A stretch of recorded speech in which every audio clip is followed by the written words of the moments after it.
Senator Dastyari. Thank you, Mr. Acting Deputy President. I rise tonight noting the rumours reported by Paul Kelly in yesterday's The Australian newspaper and also in an excellent piece by Linda Jakobson in today's Australian that the Abbott government may finally decide to join the Asia Infrastructure Investment Bank, the AIIB, as a founding member. Mr. Acting Deputy President, I welcome this news. As China takes an increasing role in the development of the region, Australia remains uniquely poised to benefit. The Abbott government's recent indecision, however, on whether or not to participate in the establishment of the AIIB is not in Australia's long-term interest. The AIIB is a big deal, a new proposal for a development bank for the Asia-Pacific, with $50 billion in founding capitalisation, a commitment to funding regional infrastructure projects such as roads, railways, power plants and telecommunications networks. But despite making early noises that we as a nation would be joining, and an offer from China to have a senior role in the running of the bank, the Abbott government has previously said it would not participate. To be frank, they didn't just drop the ball on this one, they threw it on the ground after having it handed to them. What, Mr. Acting Deputy President, stopped Australia from joining? The stated reason was concerns over strategy fears, but this has been undermined by rumours of open divisions in the Abbott cabinet between the economic policy ministers who were supportive and the foreign policy ministers who opposed.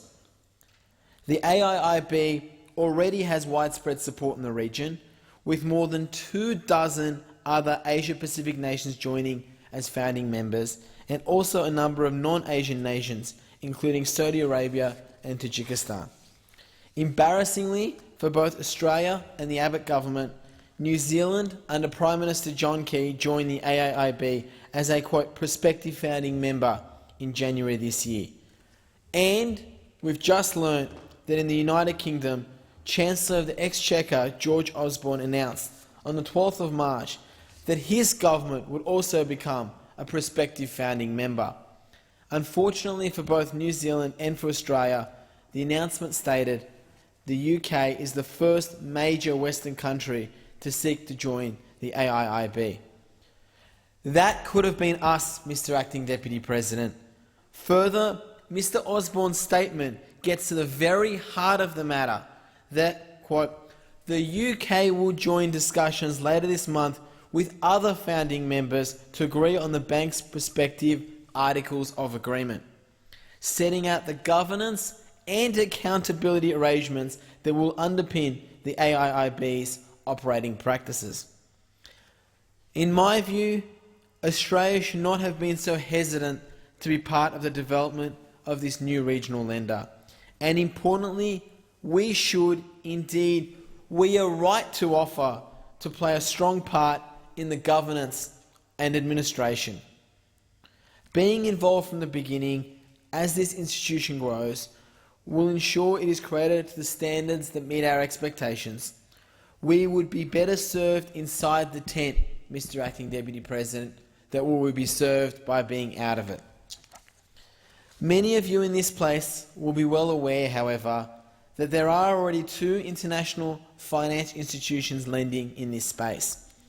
Firstly, there is the Asian Development Bank, the AIIB. Headquartered in Manila, it has been headed by a Japanese national since its inception in 1966. The other is the World Bank in Washington, D.C., which has been headed by an American since inception in 1946 as part of the Bretton Woods Agreement, except for a brief period from 1995 to 2005, when it was run by one of our own, Sydney-born, former RAF officer, now Sir James Wolfenson, who became a naturalised American citizen in 1980. Mr. Acting Deputy President, it is no secret that the AIIB reflects both China's desire to drive investment in the region, but also its frustration with the existing international financial institutions. Governance reforms that were flagged 5 years ago to address the imbalances in voting power remain unimplemented. The Chinese view is that despite their vast financial resources and their extensive experience building and financing infrastructure in emerging economies, that they do not have a say. In a 2010 working paper, the AIIB estimated that Asia's developed economies would require more than $8 trillion of investment from 2010 to 2020 just to meet anticipated domestic infrastructure requirements. This is a number that is much more than the combined GDP of most of Asia. Mr. Acting Deputy President, Australian economist Dr. Andrew Elk, the inaugural chair in 1989 of APEC senior officials, said, and this is to quote Dr. Elk, quote, "A new development bank can fill the vast unmet demand for productive economic infrastructure, especially in the emerging economies of Asia. Governments should welcome the initiative to set up the AIIB and the opportunity to participate in it." Mr. Acting Deputy President, he's right. This is a huge opportunity for Australia. We already have strong competitive advantages in infrastructure, as well as legal and financial service sectors, and as the region develops, it is going to be difficult to meet the demand for our resources. But refusing an invitation to join the AIIB won't make it any easier for Australian firms to develop business opportunities in this region. Mr. Acting Deputy President, I want to pay Linda Jakobson tribute for her article today, and I want to do so by reiterating a few of the points that she made in her article.